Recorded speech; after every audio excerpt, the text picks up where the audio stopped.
Launch and Prosper podcast. It's James and Alma here with Linchpin Funnels. We are a full-service funnel building agency specializing exclusively on creating your Linchpin funnel system using the Russell Brunson Linchpin framework. That's what we do. We also talk about marketing and sales and family and entrepreneurship and all that stuff. And today, this episode is all about, it's kind of like a recap from the experience that we had last week, which was a special event. I'll let you describe. All right. So let's talk about last week. So first of all, where did we go last week? Boise. And we know that it's called Boise, not Boise. Us Southerners or Easterners, I don't know. I've always heard Boise, Idaho. I mean, I didn't hear about Idaho very often, but if I did, it'd be about Boise and I'd hear the word Boise. But it's Boise. Boise, Idaho. With an S, not with a Z, which makes sense. Yeah. So that's where we were. And why did we go there? We went there because there is a company that's headquartered there. You may have heard of, called ClickFunnels, and we're part of the ClickFunnels 2 Common Club X coaching program, which means we've got access to the Linchpin stuff before everyone else did, and been going deep on it ever since FHL 2022. So that's the kind of reason why we're there, is to get the strategy, get the coaching, so that we can take it and apply it to our own business, and then apply it to your business as well. And there was a meetup. There was a 2CCX meetup, which the first 2CCX meetup, and it was awesome. So Russell and ClickFunnels have like Mastermind. There's the one called Inner Circle. There are 3 levels to Inner Circle, and then there's the coaching program. You have to have won your 2 Common Club award and have like $1 million per year to get into Inner Circle and higher. And the coaching program is a little bit more open. You still have to spend $30,000 to get in, so it's not for everybody. But in the inner circle level, they do this thing, this mastermind format called giving and asking. You have gives and asks, and the format is short intro. You give a tip or something that's working well in your business. You're kind of just showing your cool secrets, and then you're asking for feedback for a problem that you're having with your business or something you want to expand on, or whatever you need to get to advance your business or your life or whatever. And it can be about anything. And then, everyone kind of goes around the room and they toss the little cube mics to everyone, just like they do at FHL. And everyone gets to provide feedback. So that's the format. And we were blessed to have Russell Brunson himself come in and give a training on secrets of success style stuff about consistency and confidence. We got to see a little clip of Myron Golden doing his speech on, which he's done at Mastermind in Paradise and FHL. That was on what confidence is. It talked about covenants, and it's a pretty powerful lesson to learn. And then at the end, I mean, I don't know if we should spoil it, but at the end there was a really rad presentation by the cool guy. So it was an amazing experience for sure. Yeah, and often we hear people, when we offer the Linchpin funnel system to people, there's a little bit of hesitation sometimes, how long will this take, or how much does this cost? And is this really for me? Is this for my company? Am I ready for this? And not always, but there are times when there's some hesitation because people simply feel uncertain. And one thing that we have learned from this entire experience for years now, whether we were in Tony Robbins' world or Russell Brunson's world or any world, really the only way to get the results that we're after is to go all in, right? To complete. If you find somebody or something that looks or sounds like it's the right fit for you, the hesitation is going to be there, which is normal. Fear, I always say, without fear, we wouldn't last very long, right? So fear is a good thing. Fear is a friend. But all fear is a little signal that says, watch out. It's kind of, you can see it as a yield sign, or you can see it as a stop sign. And if you believe that, hey, this is a yield for me just to work through whatever might be preventing me from going forward, then you are going to work that out and you're going to move forward. And with us, the reason I mention that now is because for us, there are many yield signs, right? It costs a lot of money. We have to reschedule client calls. We have to get Ella out of school. We have to work with her school to make it an educational leave. We have to organize with dog sitter. There are many parts that go into even leaving, let alone being there and participating fully. And we do it because we decided to. When we joined the Two Comma Club X coaching program, we decided we're going all in, whatever that means. If you sign up for something and you kind of half-ass it, you're gonna get half-ass results, right? Or worse, yeah. Or worse, yeah. You know, I was talking to our client friend Sean Medlin yesterday. He talked about like productivity vampires or like, you know, marketing vampires, and I like the word like tourists. You could be a tourist where like you go to the thing and you kind of like take your pictures and you kind of show that you were there, but you're not really getting anything out of it. And we didn't want to be that with this program. So it's we decided when we joined, we're gonna do everything. So every meetup, wherever they're gonna go on across the world, we're gonna go. So the opportunity came up for us to go to Boise, so we did, and it was rad. Yeah. And what would you say were your top three? I mean, there were so many takeaways from this experience because people are, again, they're going to say, well, again, gotta pull my kids out of school. And if that's not in alignment with your values, then you're gonna stop there, right? It's going to be a stop sign. Or I can't afford it, or it's a long trip, I have layovers, I have this, you know. Out of over 400 people that were there, the total maybe like 50 people that actually made it. So there are, out of 400 people that are in the group, there were about 50 that made it. So it is not for ever. I love that. Spencer, what's up, brother? On the stage next, FHL, love that. And so if it's not for you, then it's just not going to be for you. But it is for us. It is something that we have decided to go all in on, and not because we believe that we are so spontaneous or that we can handle it, but it is because we were tourists for a big part of our life. Where were we tourists? In life, let's in just general. go into this. Yeah. Like part of what we want to do is talk about all our crap. So let's talk about it. Like with work, you know, when work would get tough, you know, we were looking for another job, or you know, like when we couldn't handle the stress of something, we would just kind of turn around and go in a different direction. So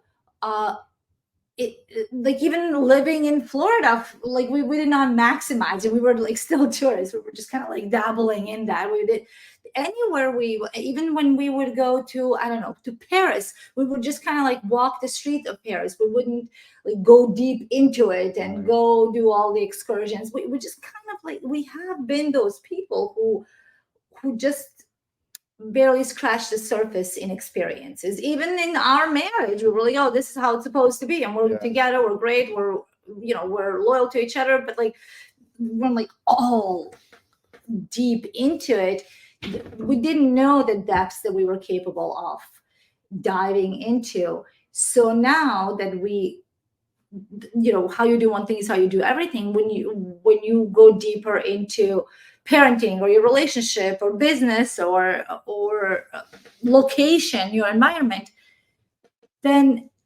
you're gonna go deep into it. So to us, it just makes sense that we're gonna go all in. You know, wherever they're going, we're going too.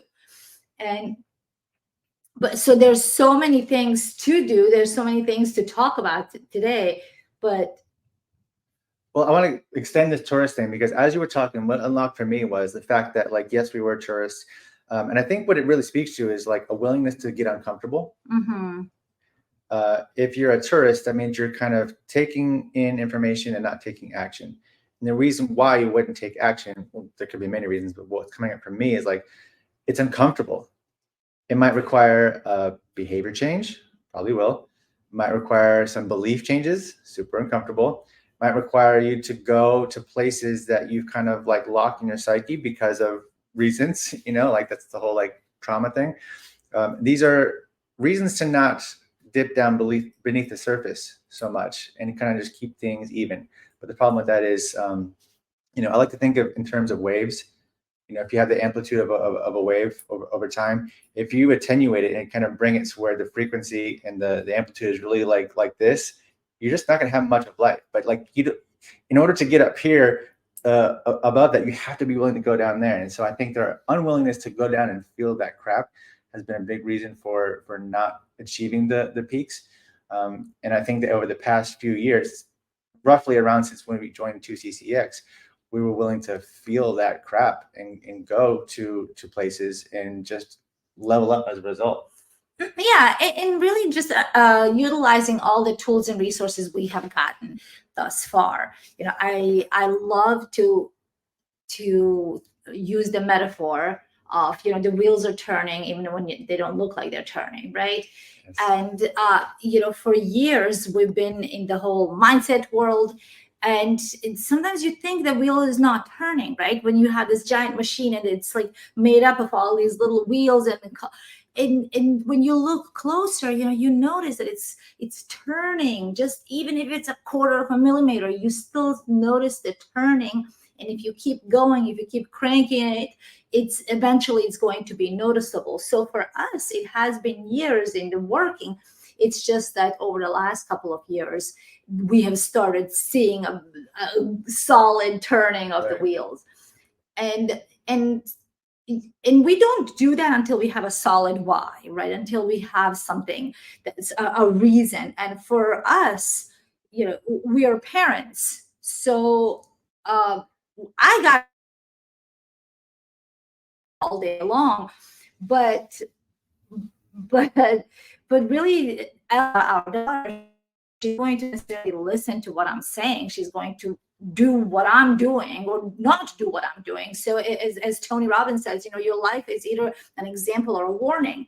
So for your kids, if you half-ass something, then they're going to half-ass it too. Or if they have it in them to not half-ass something, then they're going to look for a role model that's not you. And then you've lost them.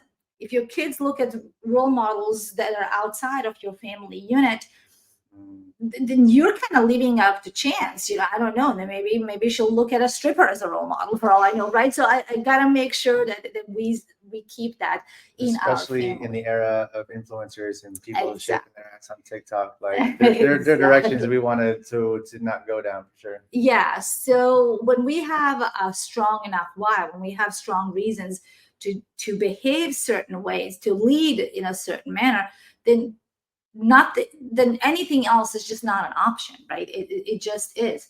So we dive deep into whatever we're doing now, and not miraculously, but that's the only word that came up to me. All of a sudden, we started attracting the same clients, right? And when we have a client who's kind of on the fence, they're like, I don't know, maybe I'll call you in a few months. Great, we were not meant to work together, right? It is good. It's easy because our behavior does not align with that wishy-washy, maybe yes, maybe no. And I always say, if it's not a hell yes, it's a no. So we have started attracting friends like that. We are attracted to leaders like that. So everything changes when you go all in. Yep, take action. Yeah. And tourists making money. You don't want to be a tourist. Exactly. Tourists are spenders, right? Yeah. And you don't want to be a tourist. So now, with all of that, we kind of like sidetracked here.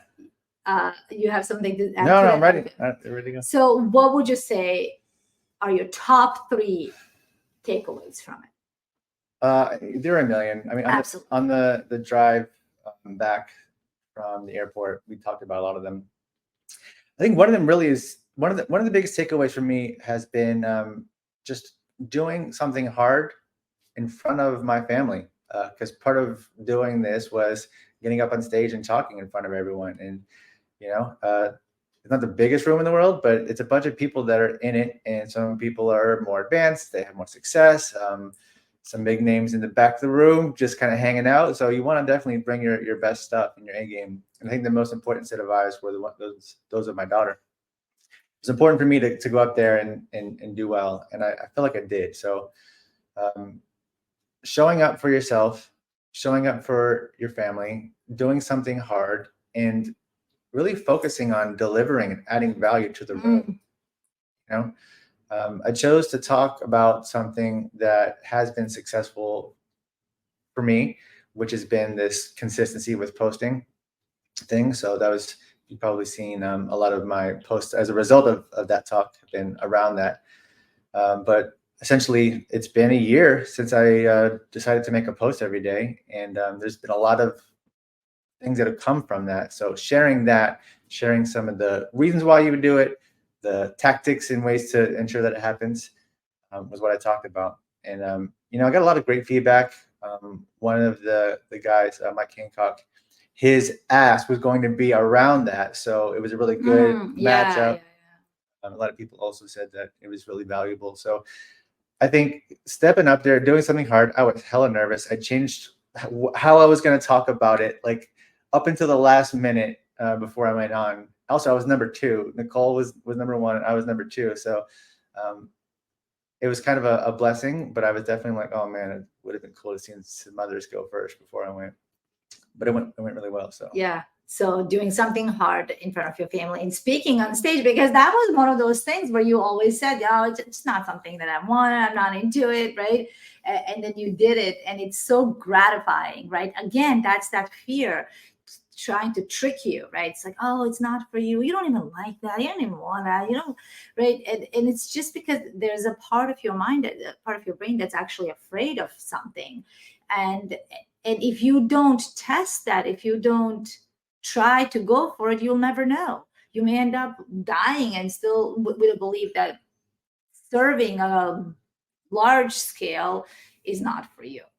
Yeah, and fear is a liar. In most cases, if we're not actually in the presence of a tiger, then it's probably not true. So don't lead into it. Yeah. And I want to also extend what you just said, because I was one who said stage isn't really for me. I'm not looking forward to that. And I believe that. And maybe it's still true, but I can tell you what, after having done it, I got a lot of attention. I got a lot of high fives and congratulations and stuff. And I got some cool pictures, and it feels really freaking good to have those pictures and to have those conversations. So a takeaway has been the fact that my perspective has shifted as a result of that experience. Yeah. I love that. And now what's another one? Another takeaway that, and this is just really for everybody who's maybe considering going to the next event or some event in their industry or any industry. I think I'll have 4 takeaways. So this will be the second. The second one was from Laura. I think we pronounced her name Mitch Tano. She's an awesome copywriter. She's in our Power Pack Mastermind that we have. And she really broke down, her talk was about creating a list of the very specific pain points. It's not just feeling stressed or feeling overwhelmed, but feeling stressed about what? Feeling overwhelmed about which specific pain that is causing the overwhelm. Creating a list of those, a big long list, and then that's how you create content. You create content that goes and addresses every single one of those pain points. And when you get to the bottom of the list, you go back to the top of the list and start again. So that was a really valuable perspective. And it's the kind of thing that you've probably heard before, but if you haven't really grokked it and taken action on it, then it could be something that is missing from what you're putting out in the world. It definitely was for me. Yeah. And it doesn't have to be major, right? It doesn't have, we do watch what she posts, and sometimes it's serious, sometimes it's funny, sometimes it just she changes the mood around it to keep it entertaining and interesting. For sure. Yeah. But she's really expert at doing the entering the conversation happening in my customer's mind thing. Yeah. She definitely, that literally posted yesterday how she nailed it. So we need to do that for our people so that they will be like, oh, they'll be drawn to us, Yeah, absolutely. All right. Number 3. Number 3 was, so at the end of the event, there was a special guest speaker, and it was Stephen J. Larson, who lives in Boise. So he was able to come by and give us a different spin on the dramatic demonstration stuff that he's been geeking out on, as he says, for the past few years. And there was some similar material, but I think I missed his talk at FHL last year because we kind of do the parental trading back and forth. We're not always in the room when the speakers are going on. So I think I missed his talk, but I saw the first one. But so I know there was some repeating, but I just understood what he was saying on a different level. So he was talking about talking about a lot of things, but he's talking about offer hooks. And he was referencing one of the founding kind of fathers of marketing and talked about how the ad itself needs to tell a story. So he has this notion of an offer hook. There's an offer hook and a sales hook. And he has this partition between marketing and sales that was really powerful. And pretty much everyone in the room got it after this version of his talk.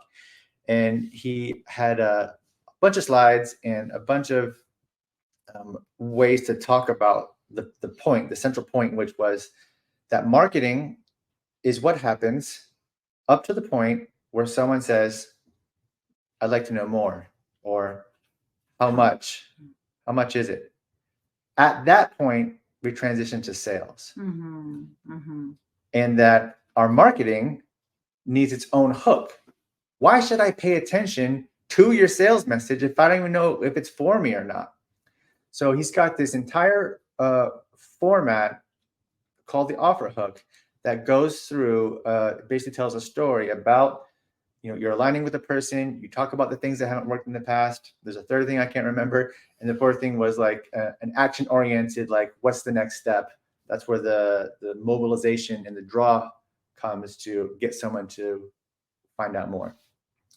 So that was really, really powerful. I think as we were doing our takeaways in the room, which was another aspect of the mastermind, a lot of people said that was one of their big takeaways. It certainly was for us. Yeah, absolutely. And by the way, if you were there and you're watching and you remember number 3, please drop it in the comments. Yeah, so for sure. One thing also that I thought was cool was that the fact that it kind of reminded me of Donald Miller's story brand framework. Is a similar kind of thing where he has this framework that talks about your business. Instead of having like an elevator pitch, it's like a story that has like the pain, and you twist a knife and agitate the pain and talk about your solution. It was similar to that. So using that as part of your marketing. And he also thinks that marketing, Stephen does, that marketing is this distribution, this projection of your offer hook into different formats. So into a blog post, into an ad, into your funnel. And that's what we're really spreading.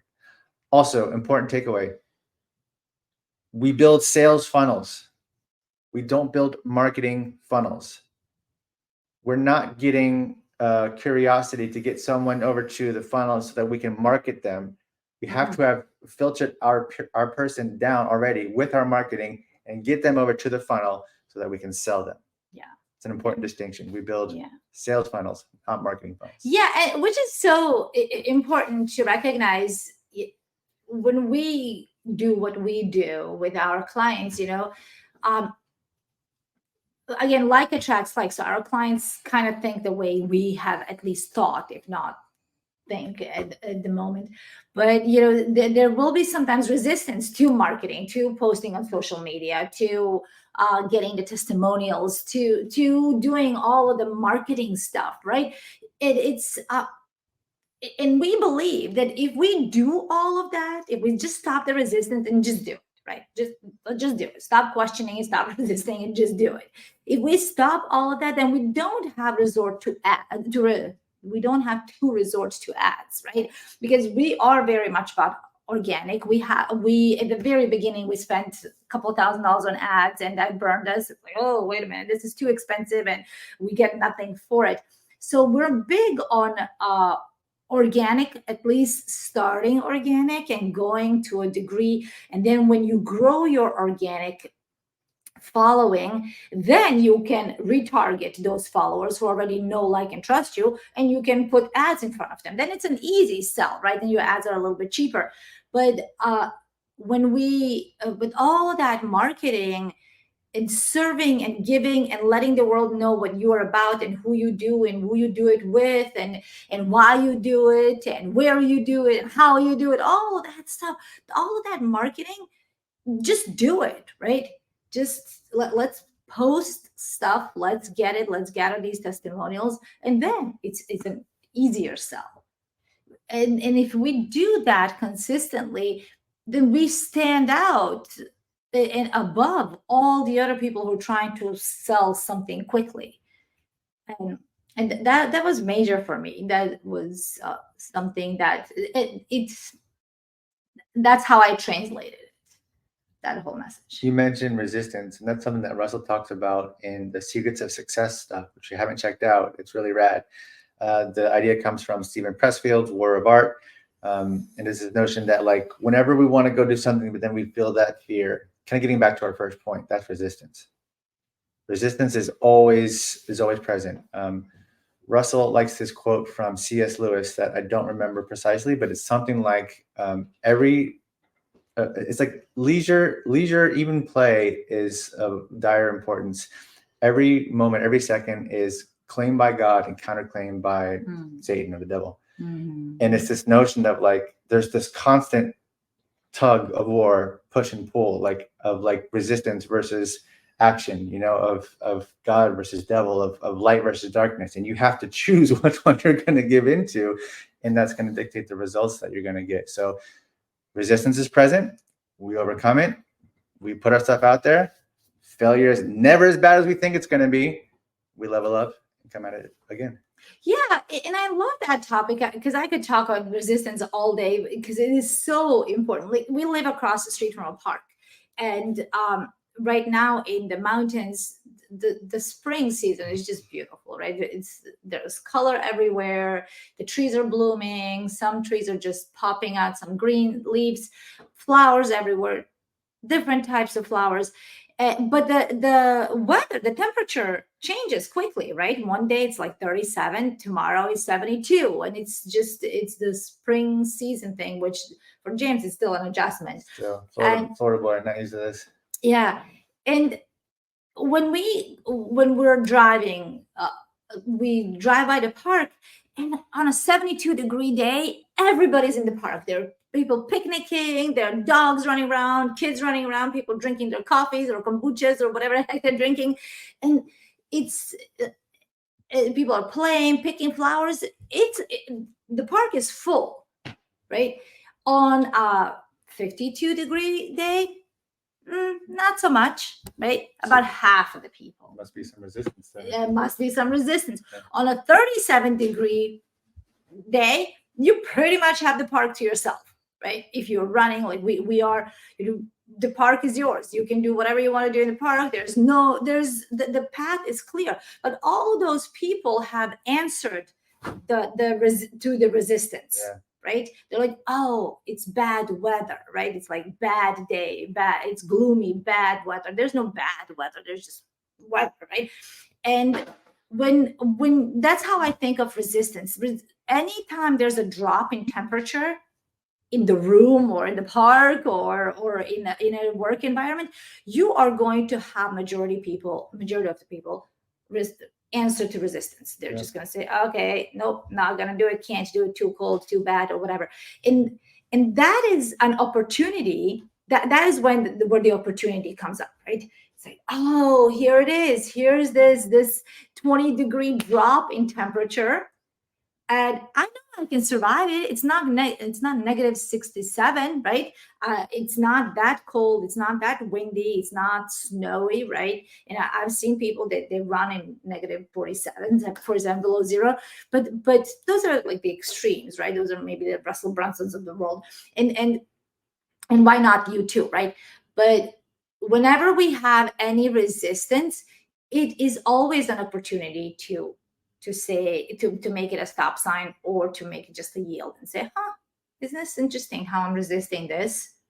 And I know that I've survived 100% of the incidents I've experienced in my life, and I can survive this one as well.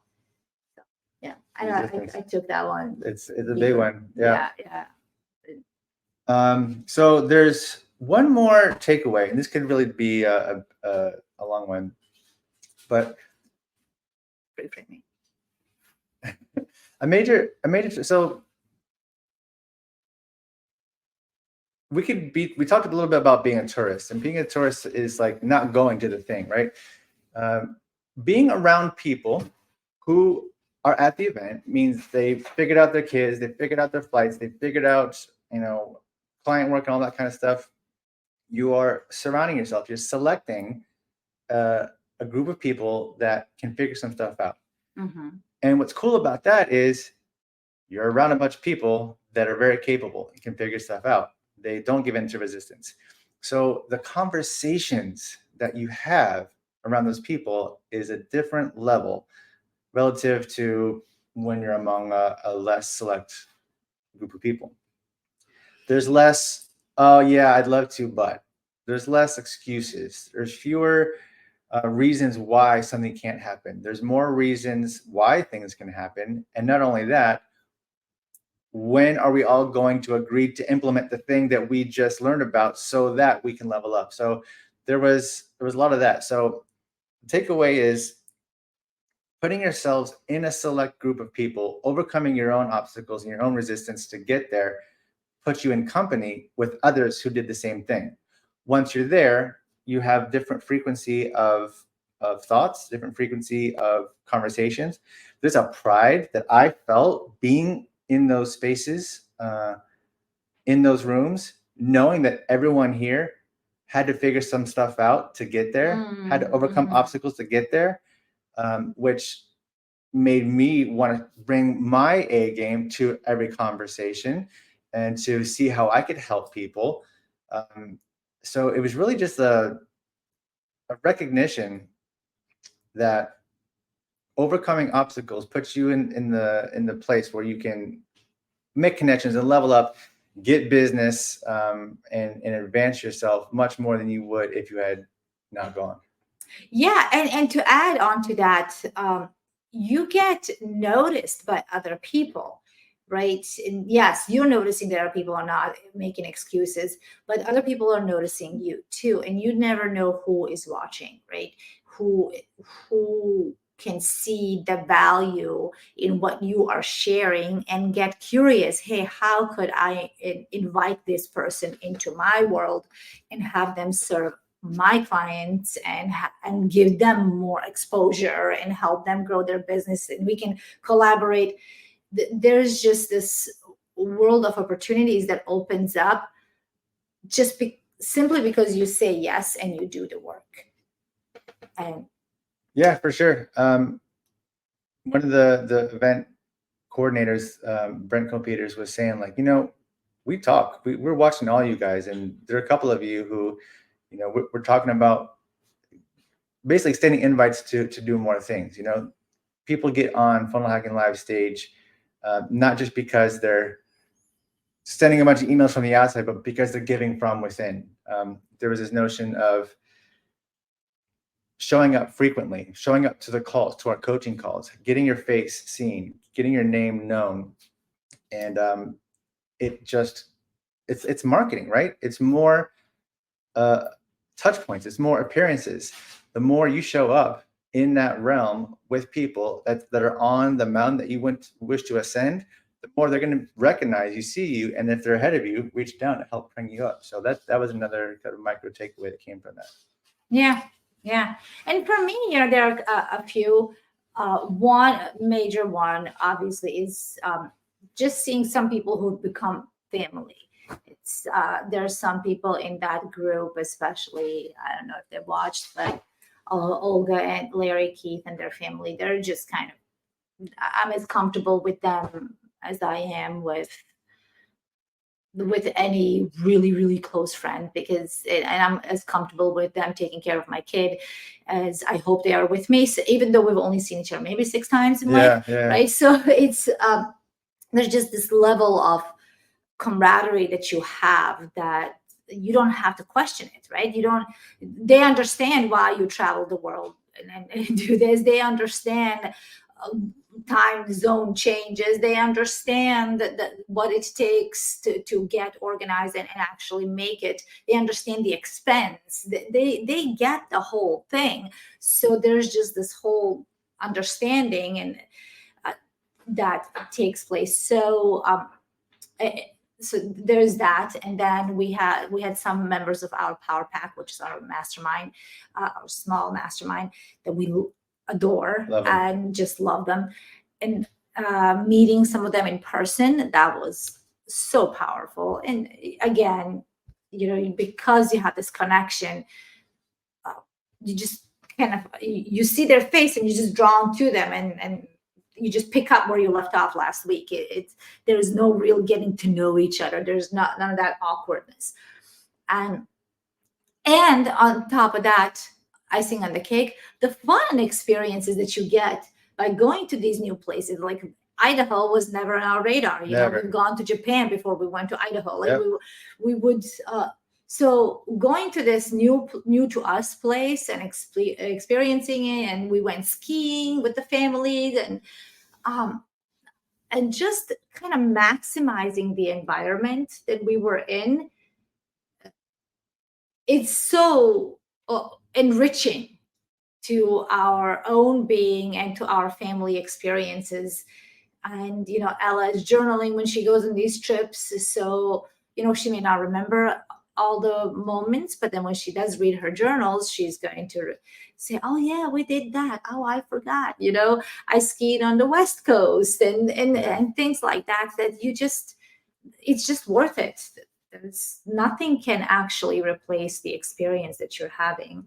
And for us, going to these events as we continue to, obviously we're going to Mexico in a couple of months, and you just can't you can't replace that. There's nothing that can match these experiences for us. For sure. Another sort of extension from that is going to these experiences, documenting your journey and using that as additional marketing. It can be really, really serendipitous and potentially life-changing. There were a couple of moments. Alma filmed me while I was speaking. I was able to grab a still frame from that video, turn that to a picture. It looks freaking rad, man. Like, I look awesome on stage. It's got this big screen behind me, and I was able to use that in some marketing that kind of blew up. And then there was another photo that really blew up, which was another serendipitous thing where we were all at lunch. We had this awesome taco, build your own taco burrito spread, sitting at the table, and then Russell Brunson came in and sat down at our table, and we're just having a casual conversation. We were talking about where he grew up, where he worked, because there were some people at the table that were from the same area. And one of the 2CX coaches, and also separately, my daughter took a picture at the table, and it's just like this $1 million photo of like a bunch of people having a normal conversation. Russell's there, I'm there, a bunch of other people are there. The background has like all these 2 Comma Club and 2 Comma Club X awards. It's just like one of those magic pictures, like, oh wow, I never dreamed this wouldn't have happened if I hadn't gone. And like the benefits, the sort of like associative benefits of having me in that picture, it's been pretty awesome. And that's a thing that you don't get if you don't go. Absolutely. And if you say no to something, and again, this is not us preaching, it's really us speaking from experience in our transformational journey. If you say no to something, and if you are so committed to your no, people will stop inviting you. People will stop reaching out to you. People will, if I'm somebody who continues to reach out, right? I'm always like, hey, let's do it. Hey, I'm here. Let me visit your house. And that's something that I do. But after a while, I cool off, and then I completely lose interest, and I just no longer reach out. So, and I'm not saying that that's a good thing or bad thing. It's neutral. It is what it is. But if you have somebody reaching out to you and inviting you and creating an environment, creating a space for you to arrive, to land, to join, and you're committed to know, first of all, check yourself, right? And see, hey, do I even want to be in this environment? Am I even interested? Well, am I interested in this person continuing to ask me if it's a boundary setting thing from someone at the lower frequency than you want to be around, then that's a good thing. Right. And you need to tell them, hey, I really don't want to, right? Just back off, right? You need to communicate that. But if it is you, if it is something, please be prepared that one day they're going to stop. One day they're just going to back off and say, okay, this is just, I'm barking up the wrong tree, for lack of a better term, right? And so for us, when we said yes to so many things in life, and we kind of put our fears kind of in the passenger seat, right? It's like, okay, I appreciate you. You're okay. have a cup of coffee, but I'm driving, right? I'm the boss. I'm the captain of the ship.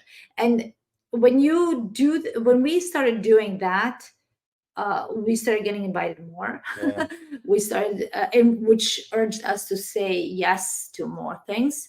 So life transforms for you when you start saying yes to the things that can actually help you. And I'm not saying say yes to everything, right? Although you should But try that for a stretch you to should just see try how that that works for a out for you, because stretch. some doors will open up for you that you didn't expect, Uh-huh. but it does get overwhelming after a while. Yeah. But be more committed to yes more than no, right?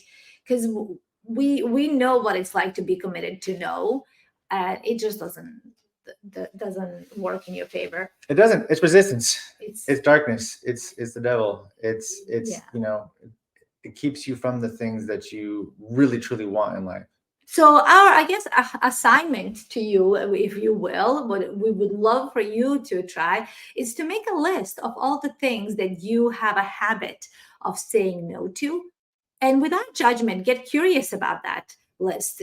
Do I really mean to say no to this, or is this just a habit? Is no a habit for me? And if it is just a habit, then what would it look like if I said yes? And if that seems more appealing, then give that a try, knowing that you can always go back to no if it doesn't work for you. So we don't necessarily have to be rigid about it. We don't have to say, oh, you are a no person, turn into a yes person. Rather, be curious about it and see what life could look like with more yeses in it. Perfect. Yeah. It's gonna be good for everyone. Promise. All right.